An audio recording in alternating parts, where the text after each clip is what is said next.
Hi all, I'm Dr. Umasha Hemachandra, working at Medvet Clinic. I have a special interest in radiology, ultrasound, and cardiology. Those are my main areas I'm practicing here, other than my medical practitioners as well as the surgery. Today I'm going to give you a general awareness to you all about cardiac diseases.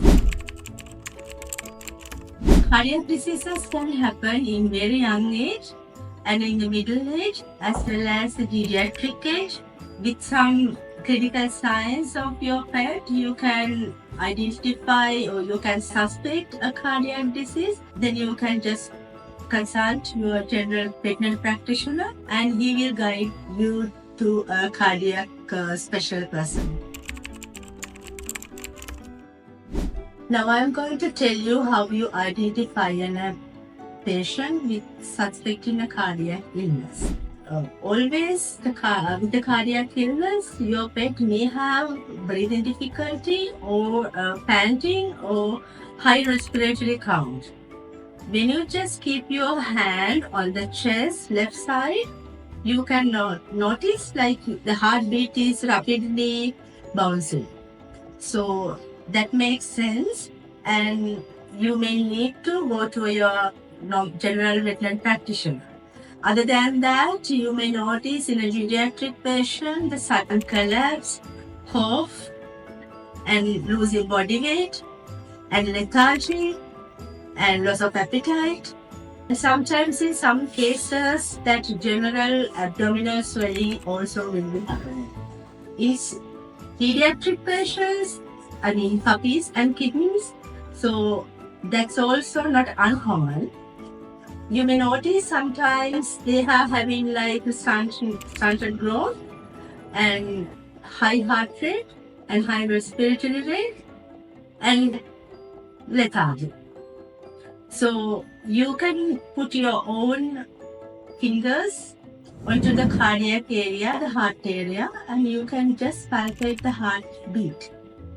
So we have a lot of cases like that. Actually, our clients, they notify before us sometimes. The heart rate is high and they are asking us to check. When I check those pets, actually they have the cardiac illnesses.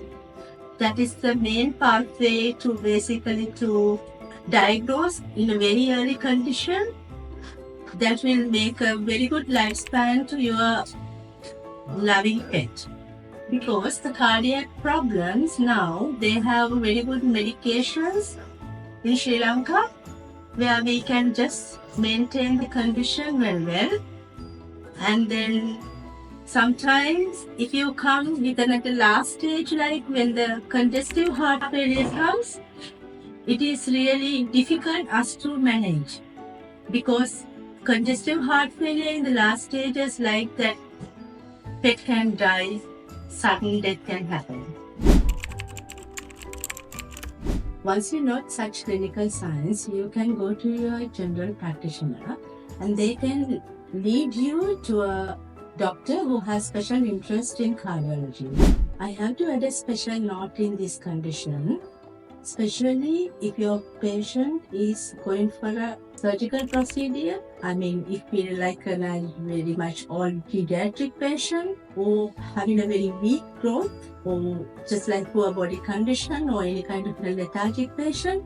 So always better to go for a cardiac assessment, and I would suggest a full general checkup including a cardiac biomarker test also, which will confirm everything basically and where we are. I myself has done a lot of cardiac assessments on behalf of other doctors and on our own doctors too, which includes basically cardiac auscultation, ECG, X-ray, finally the echocardiogram will confirm the problem. We will have more videos coming soon. Stay tuned on. Thank you.